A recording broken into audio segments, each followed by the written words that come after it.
So, kain muna tayo guys. Ayan nga pala. So, share ko lang sa inyo. So, kahapon nung punta kami ng Bata, doon sa food court, meron nakatayo na isang lalaki. So, first time ko lang siya nakita doon. Pero, pati bihira lang naman kami pupunta doon sa food court, doon sa taas, sa third floor.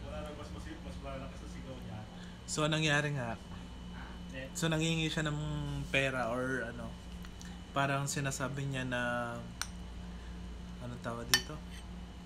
Sinasabi niya na, wala doon siya ng trabaho dito for almost 4 months. So, 4 months siyang tenga. Humingi siya ng pangkain. So, inalok ko si kuya. Sabi ko, kuya, kumain ka na ba? Kasi may kausap ako sa phone nung lumapit siya. So, nakatayo lang siya dun sa tabi ko. Then, sabi ko, sandali lang kasi may kausap nga ako. And then, order sana ako ng pagkain. So, tinanong ko siya kung meron daw, kung kumain na siya. So, sabi naman niya, kumain na daw siya, pero sabi niya baka daw makakahingi na kaunting tulong pambili lang ng grocery. So grocery, okay lang, yung pambili lang daw ng pangkain. So yun, okay lang. So binigyan ko siya ng pera.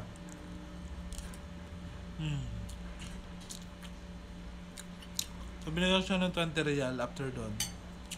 Then it's okay lang naman kasi nga, ayun daw, kailangan daw niya. Then after noon, so nakapamili na ako, tapos na ako doon sa Bata. Nakasalubong ko ulit si kuya. Marami siyang dala. Meron siyang dala na Jollibee na bucket chicken. I'm sure na bucket chicken yon. And then I think may mga spaghetti rin siyang binili.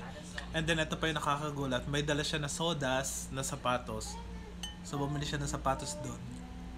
Which is okay lang naman. Hindi parang, doon lang sa naisip ko, parang may mga kabayan talaga na nanlilimos dito or parang ginagawang sideline job yung palilimos dyan sa Bata or doon sa dyan sa Villaggio Mall. I don't know kung nagsisinungaling lang siya na wala na siyang trabaho, pero doon sa sinabi niya na pambili daw yun ng pagkain at 4 months na nga daw silang stuck or hindi daw sumasahod or wala na daw trabaho, parang ganun yung mga sinabi niya, mga ano na pambili lang ng pagkain. Pero yun, nakapag-shopping pa siya ng ganun, I don't think so. Parang hindi na ako naniwala doon. So yun lang. I think may naka-experience din sa inyo dyan sa Villaggio Mall.